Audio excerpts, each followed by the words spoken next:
Okay, Mr. Aziz Froutan, thank you very much for accepting this invitation to share with our audience your points of view about the situation of women and girls in Afghanistan.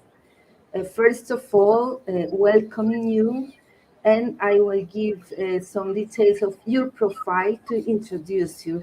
Aziz Froutan has extensive experience in media, public relations, and strategic communication. He has worked as journalist, correspondent, and producer with various media outlets, including Radio France International and BBC from 2003 to 2010. He served as UNICEF communication officer and spokesperson in Afghanistan from 2010 to 2015. He also worked as UNICEF communication specialist in India and Cameroon. More recently, Aziz served as UNICEF communication specialist in Burundi, responsible for media relations and strategic communication. He currently works as communication manager with the Canadian Centre of End Human Trafficking. It's really a great pleasure to having this interview. Welcome, and you want to greet our audience, please. Thank you very much. Hello, everyone, and thank you for having me. Okay, Aziz, you conducted several media training sessions in Afghanistan, India, and Cameroon. You are really an expert in two topics that are really convenient for this interview: is communication and also defending rights around the world. Let's start talking about girls' education and their rights. What is your approach, and what does this mean in the context of Afghanistan right now? And I know this is a very interesting topic you wanted to talk about us. Education is really important for boys and for girls. But when we are talking about Afghanistan, we are in a situation that in the future, in the coming months and in the coming years, girls will not be able to attend school. They cannot go to official schools, and they will have difficulties in terms of being educated and then finding a job based on their education. So this is why I'm really worried about their rights to education. In the past, when we are talking about Taliban period from 1996 to 2001, girls were not able to go to a school, and we lost a generation. Now the situation is that girls who were born in 2001, 2002, or when we are talking about one decade before or one decade ago, now they are 15, 16, or 20. They went to school. And they had this freedom of getting education and being educated, and suddenly now they cannot go to university, they cannot attend their classes, and if they are in grade 10, grade 9, grade 12, they hesitate to go to a school because they don't know about their future. The Taliban are not clear about their policy. Will they allow girls to go to school? They're talking about some or certain age. They're talking about primary education. They're saying that girls have right to education only being in primary schools. And sometimes they are saying that no, we will allow them to go to a school, but their policy is not clear. Their approach is not clear. Will they allow girls to go to high school? It's not yet clear. And then what about university? Can they go to universities? Can they work? Or can girls, young girls, can they follow their dreams or they will limit girls from going to some fields. For example, maybe they will say that some fields are only for men, or some fields are only for girls. And for example, if an Afghan young girl wants to become a pilot, or wants to become a doctor, or something else, will they be allowed to follow their dreams? It's not yet clear, and it's really important to advocate for their rights. If they do not have advocates abroad or inside Afghanistan, I think we will lose an entire generation. I'm talking about girls who are from 15 to 25. They cannot go to high schools, they cannot go to universities, they cannot follow their dreams, and it's a catastrophe for Afghanistan. And we need to advocate for them.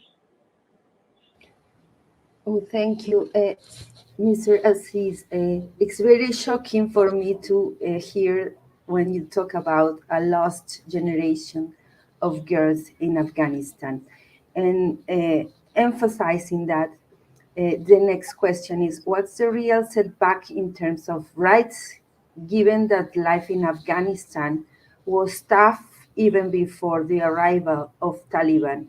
And also that you could widen this explanation, because of course the setback maybe is not only for women but also for men as well, for the entire society of Afghanistan.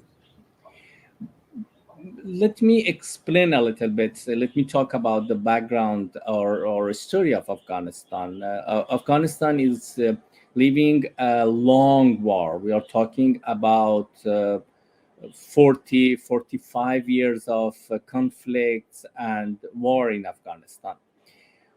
Afghanistan, when we are talking about 80s, 90s, the invasion of Soviets, then we had a civil war, we had different jihadists and terrorists coming from Arabic countries, and we had international terrorists in Afghanistan.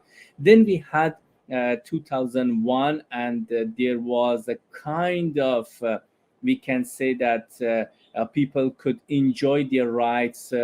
Girls could go to school, boys were in school. We had freedom of expression, we had media. Even we are talking about a media boom in Afghanistan, from one radio which was sound of Sharia or Islamic law, and then in 2021 we had I can say that more than 30 to 40 radio stations, TV channels. We had lots of private universities, private schools.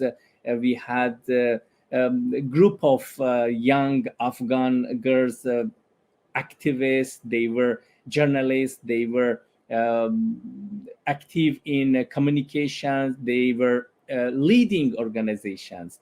And now, today, we are talking about women being stuck at home. They were told by the Taliban they should stay at home. They should wait for new rules, and they should wait for Taliban to decide about them. When we are talking about Taliban, don't forget that they are fighters.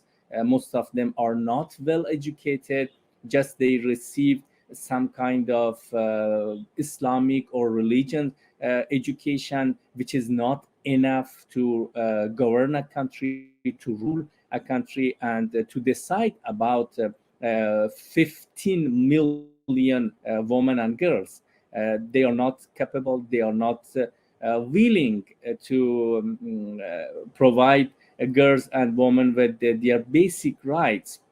And when we are talking about the situation, they are not denying only women's rights, they are denying all kinds of rights. Freedom of expression, media will not work like that they worked in the past 2 decades. When we are talking about music, they are banning music.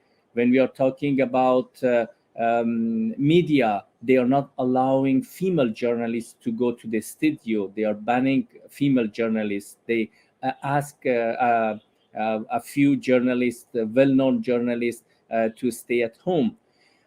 This situation is a situation of denying all basic rights. Boys also, they cannot follow their dreams. The situation is that maybe they will recruit young boys to join them and to fight for them, or to be their fighters. So in the future, in the coming months, we will see that when they are clarifying their approach, their policies, we will obviously see that they will deny lots of basic rights of young girls, of women, and men and boys. Okay, it's very worrying what you are describing. That might be the future, the close future for the Afghan society. We have some information that sons and daughters of Taliban who are studying in the United States, in the United Arab Emirates, for example, do you think that could make certain difference between the regime in the last years of 90s and until 2001? I don't think that this can influence their policies and their approach, because we are talking about Taliban, we are talking about their nature. If they allow girls to go to a school, or if their children can influence them, then they will lose their credibility among their fighters. They recruited uneducated young boys from Pakistan, from Afghanistan, from rural areas. And if they allow girls to go to a school, if they just they see their kids going to school, or their young girls going to school in other countries, it's not just Arabic countries, we are talking about Pakistan. Most of their families are in Pakistan. They are going to school, some of them. And if they follow that model, they will lose their credibility in front of their fighters. Their fighters, when we are talking about foot soldiers, they are just fighting against all these basic rights, and they cannot tolerate, and then they will not follow their leaders, because their leaders saying that girls should not go to school, and only maybe till grade 3, or primary education for girls. And if they allow girls to go to high school, there will be conflicts, and there will be disbelief among their fighters.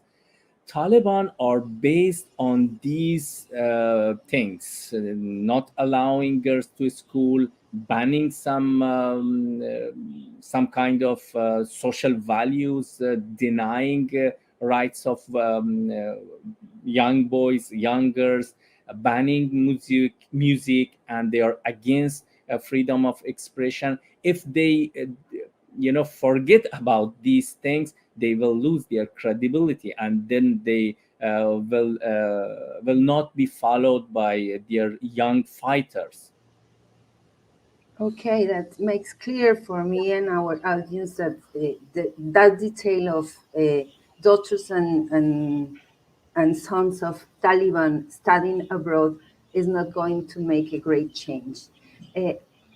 To the next question, in your view, what do you think is the main reason why the Taliban regime won such a quick victory over the Afghan army in the past weeks? There are many reasons, and again, if we look closely to the situation, uh, Afghan army was well equipped, and on the paper, when we are talking about the numbers given by Ministry of Defense, Afghan Ministry of Defense. But when there was an agreement signed in Doha between Americans and the Taliban, When I talked with some of my friends or some of Afghan soldiers, or when I listened to their interviews and to their conversation, they started hesitating when Americans supporting Afghan army is signing an agreement with the Taliban. The meaning of this act was not clear for most of Afghan soldiers and Afghan army.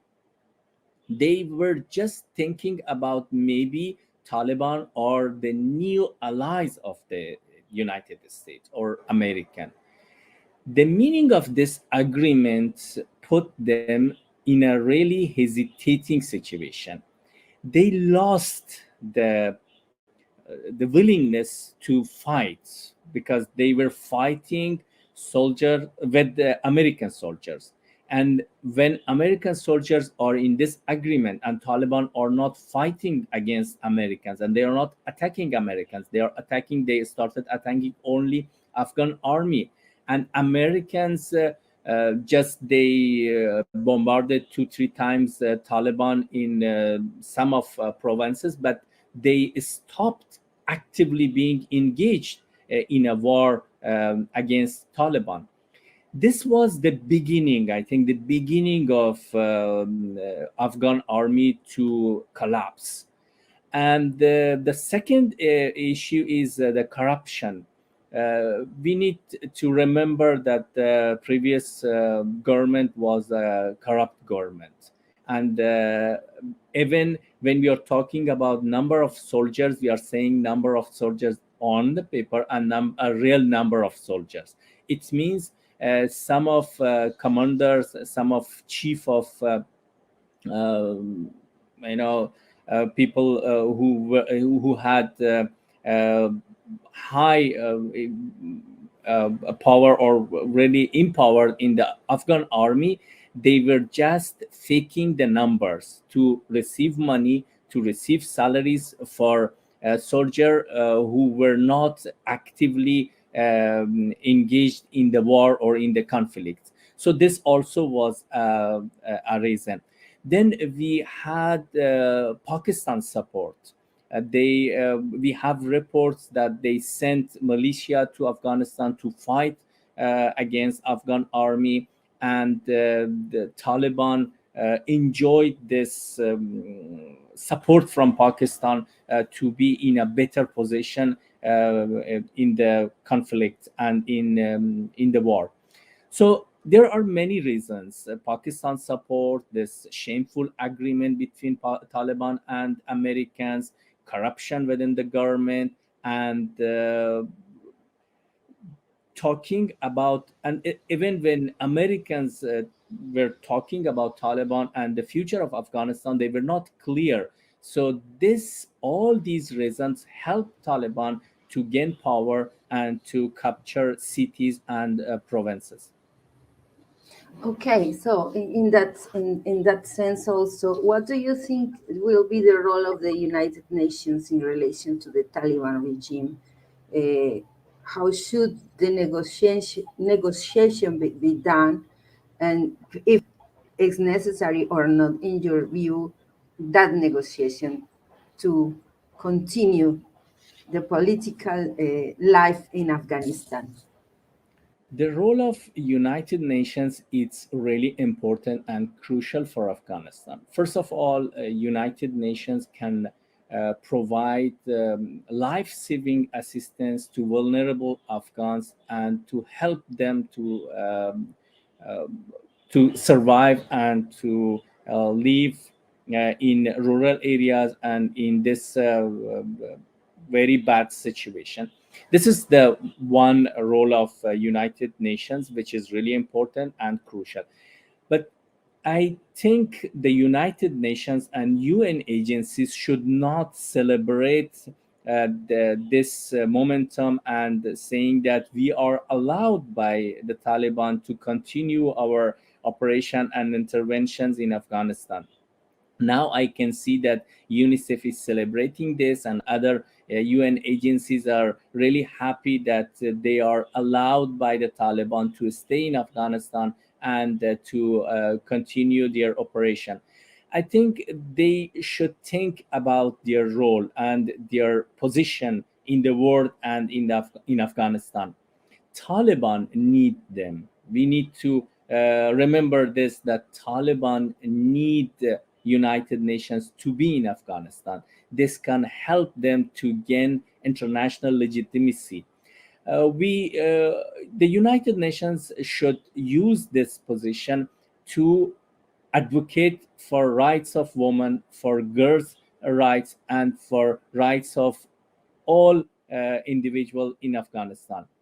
If the United Nations just limit themselves to deliver life-saving assistance and being in Afghanistan and just to be in touch with vulnerable people, I think the United Nations will lose its credibility, and Taliban will gain what they want, international legitimacy. I think if we analyze the situation when we are talking about the first era of Taliban, 1996 to 2001, the United Nations was just in Afghanistan delivering life-saving assistance and facilitating peace negotiation or peace talks, and they wanted to bring some changes. I think this time the United Nations should assume its important role of being advocate for all individuals in Afghanistan. They are in Afghanistan, they should be in Afghanistan, and Taliban need them. So this is not a gift from Taliban to them. They need them to be in Afghanistan. And if the United Nations use this momentum and use this position of power, they can bring lots of changes and they can convince Taliban to bring positive changes. But if they just enjoy being in Afghanistan and helping only displaced people, only vulnerable people, providing life-saving assistance, I think the United Nations, with all due respect to international organizations, will be seen like a small international organization providing life-saving assistance in Afghanistan. Okay, thank you. Could you also enlighten us about the different branches of Islam in your country and the implications of these interpretations in the lives of Afghan women? Especially what's the role of women in the Pashtun ethnic group, which I understand is the majority in the group that has taken power. So we have ethnic groups and we have religious groups. In Afghanistan, we have Islam is the main religion, and then we have Sunni and Shia. Sunnis are in majority, so majority of people believe in this, if I can say, group of religion, Sunni, and Shia are in the minority. And then we have the connection of religion groups and ethnic groups. So Pashtuns are Sunni, Hazaras mostly are Shia, and Tajiks are Sunni. So the new government, Taliban, are Sunni. So most of rules and policies and constitutions articles will be based on their belief. Taliban are Sunni, so the law will be based on this interpretation of Islam. I think that it's not just being a Sunni or being a Shia or being Pashtun, Tajik, or Hazara. I think the interpretation is really important, how they interpret. We have educated Shia who believe that women should enjoy their rights, and we have fundamentalist Shia who think that women should not have access to all their rights. So it's interpretation. We have educated Sunni Tajik who think that the Taliban are rude and they are not ready to accept Taliban's rule and their interpretation of Sharia. And we have Pashtun, educated Pashtun, who are against Taliban's rule. So it's not really connected to being a Sunni or being a Shia, being Pashtun, being Tajik, or being Hazara. Taliban has their own interpretation of Sharia. We have a similar, government in Afghanistan, in Iran, Shia government, and their interpretation of Sharia and Islam is different. We have Sunni in Turkey. They are governing the country, and they are leading the country. The running party is a Sunni party, Muslim Sunni party, and they have their own interpretation. So the main issue is how they interpret their rules, how they connect their willingness or their approach to Islam and to their Sharia. If they continue this, they will create their own interpretation, which was implemented in 1996 to 97 and even to 2001. So I think that we need to wait for their new law, their new constitution, to see how they interpret and how they connect their policies with the Sharia. Okay. To our next question is, understanding that a society is not homogeneous. You have told us that the interpretation is crucial, important in this. The society in Afghanistan is not homogeneous. It's a heterogeneous society as others. And that the support for the Taliban is evident not only within the country, but also by foreign countries, powers such as Russia and China. What do you think will be the route, the way that organizations for the defense or advancing women's rights must continue to prevent their conquest for retrieving or regressing? The role of neighbor countries is really important and crucial in Afghanistan. Personally, I'm not waiting Pakistan to bring any positive change in Afghanistan, neither Iran. So for Iran and Pakistan, they are following their own interests, and for them, a democratic Afghanistan, a progressive Afghanistan is not what they want. I'm thinking mostly about China and Russia. They are not, when we are talking about the situation, comparing first period of Taliban and second period of Taliban, if I can say this. So Taliban in 1996 to 2001 and Taliban from 2001 onwards. I think they should not turn a blind eye on the situation in Afghanistan. If China is giving this legitimacy to Taliban and they recognize the government of Taliban as a government in Afghanistan, they should think about women's rights. They should think about all human rights, not only women's rights. We are talking about human rights. They can put pressure on Taliban. Taliban are listening to Russia, they are listening to Pakistan, they are listening to Iran, they are listening to China, and they are ready to negotiate with countries in Central Asia. If they put pressure on the government of Taliban, the new government, they can bring positive changes.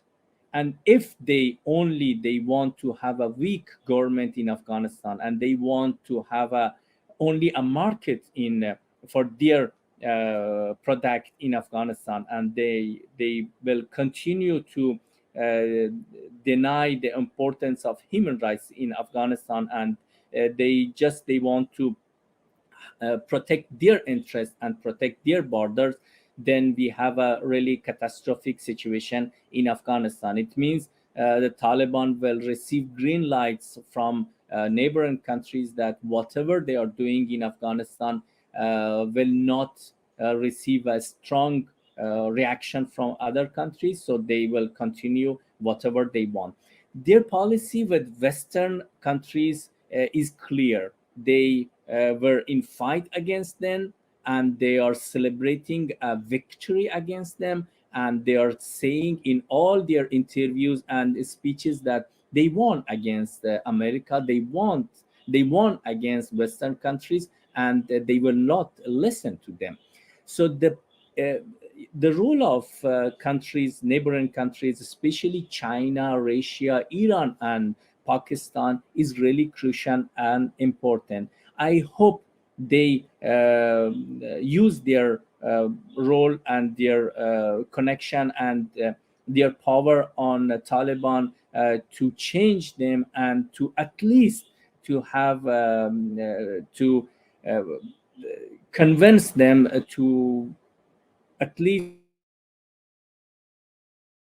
to develop their laws and their constitution based on human rights. This is something that I hope that China and Russia, especially these two big powers, they understand, and they use their power to bring these those changes in Afghanistan.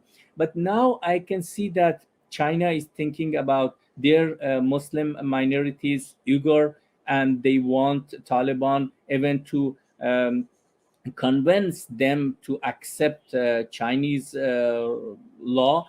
And Russia is thinking about terrorists coming to Tajikistan, Uzbekistan, or all these countries in Central Asia. And they are not thinking about human rights in Afghanistan. They are thinking about their interests. They are thinking about how they can protect their interests outside Afghanistan and in Afghanistan. India also can have an important role in Afghanistan, but since there are problems between India and Pakistan is supporting Taliban, so maybe Taliban right now are not ready to listen to India, and they think that India is part of the conflict in Afghanistan, what based on what is dictated by Pakistan. So in the future, maybe India can have an influence in Afghanistan. But right now, I can see the influence of the United Nations, China, Russia, Pakistan, and Iran. Okay.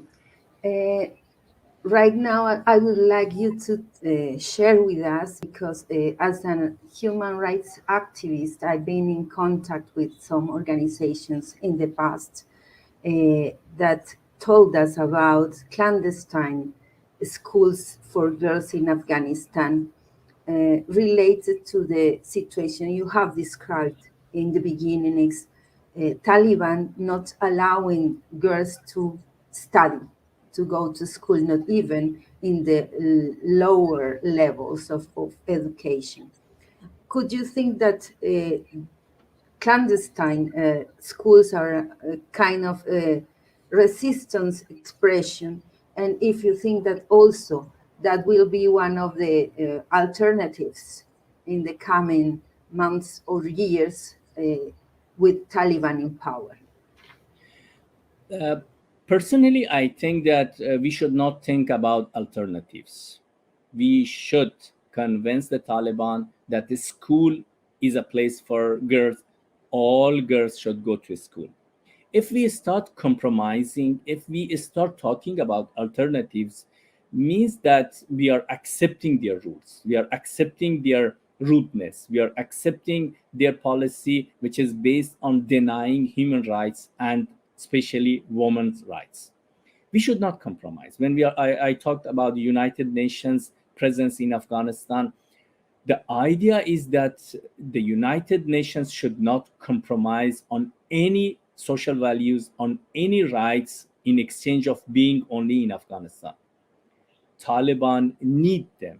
Taliban need international community. Taliban need international financial support, and they need the world to be in power in Afghanistan. They need their neighboring countries. So let's talk about this need, not just they are in power and they are implementing their rule and policies in Afghanistan. We should advocate for girls' rights. We should advocate for human rights in Afghanistan. We should not compromise. This is something that I'm worried that the world is, especially Western countries, they are accepting Taliban as they are. We should not do this. We should change them. We need this, I think, this responsibility to convince them. The United Nations can convince them. They should put conditions on them, preconditions on them. If they need to be recognized by the United Nations, they need to follow the United Nations rules. They should respect human rights. And if we start talking about alternatives, that okay, you are not letting girls to school, so the United Nations will build some community schools, or please allow kids, girls to go to school till grade 3 or even grade 1. So this is, we are accepting them and we are not trying to change them. They are not in the position that they were in 1996. We are in 2001, and Taliban also, they are not Taliban from 1996. Most of their leaders were killed. We have a few of them. They have young fighters who are using mobile phone, who are using internet, who are not against taking picture, who are also thinking about an Afghanistan. They want to be ruled by Taliban or by Sharia, but they want to have a strong Afghanistan, progressive Afghanistan in their belief or in their way of thinking. But they also, they want to, nationalism is there. So we can use their nationalism, we can use their supporters like Pakistan, Iran, and other countries to convince them. Again, I'm repeating myself, we should not compromise on them. They should follow international rules if they want to gain international legitimacy, and especially international financial support. Afghanistan needs financial support, and if Taliban want to receive this support and if they want to be in power, they should follow some rules, and human rights, especially girls' rights, it should be a red line for all international communities in Afghanistan or abroad. Yeah, your message is very encouraging and especially important because it's not a woman talking about women's rights, but it's an Afghan man talking about women's rights. And I think it's a powerful message. For the next question, what do you think should be the help, if you could call it like that, of women's activists around the world to support that petition or that request for women's rights in Afghanistan? I think a clear message should be sent to Afghanistan, to the Taliban, and to women activists in Afghanistan that uh, developed countries, organizations abroad, active in other countries, are here to support them. They should not feel that now they are alone and they should fight their own fight, and the international organization are not ready to help them because they are scared of Taliban.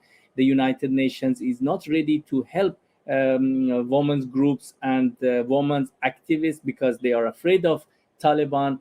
And Western countries, they will not continue support uh, women activists because they are afraid of Taliban, and they think that their fight with Taliban is finished, and they they earned what they wanted to earn from Afghanistan.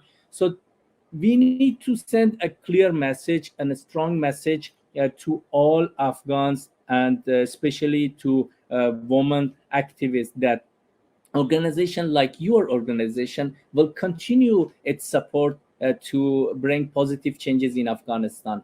Women's activists are not alone in Afghanistan, and a clear message to Taliban: if you want to be recognized by us, if you want to have a connection with us, if you want to receive our support, you should follow some rules. And I'm repeating that human rights, especially women's rights, are red lines, and this should be said, and this should be really said in all meetings, in all interviews, and in all connections, and even during the negotiation process, that they should follow some rules if they want to be recognized, if they want to receive support, and if they want to continue as a group in Afghanistan. Okay, Mr. Aziz Froutan, it's very, very pleasant for me to have this interview, and I want to invite you later for continuing trying to understand what's happening in Afghanistan. It's very important, the view of people from Afghanistan. That's the main reason why we were looking for an Afghan voice to talk about these topics, because from our communication channels are ready to spread this message that you have said just now. We have to encourage women to stand for their rights, and that from our situation, position, we could help trying to understand and send this message. So my question now is if we can count on you to continue this chat, these spaces of conversation to help this message to spread up around the world. Yeah, thank you very much. I thank you again for having me. Obviously, we need to support each other, and we need to support women activists in Afghanistan and women activists around the world. We are in a global, if I can say, fight to end all kind of discriminations and to advocate for women's rights. So I'm here. We need to support each other. Now the focus is on Afghanistan. In other countries also, there are groups and governments who are denying women's rights, and we need to be in an international and global network to help each other and to protect and defend women's rights, girls' rights, and human rights. Well, thank you very much, and we will keep in contact. And to our audience of Peace and Reconciliation Foundation, Paz y Reconciliación, it's very, very nice to have you here, and good luck for your rest of the day and for the work that you are realizing from Canada for ending human traffic around the world. And also it's a topic we could talk about later. Yeah, thank you very much. Thank you. Goodbye.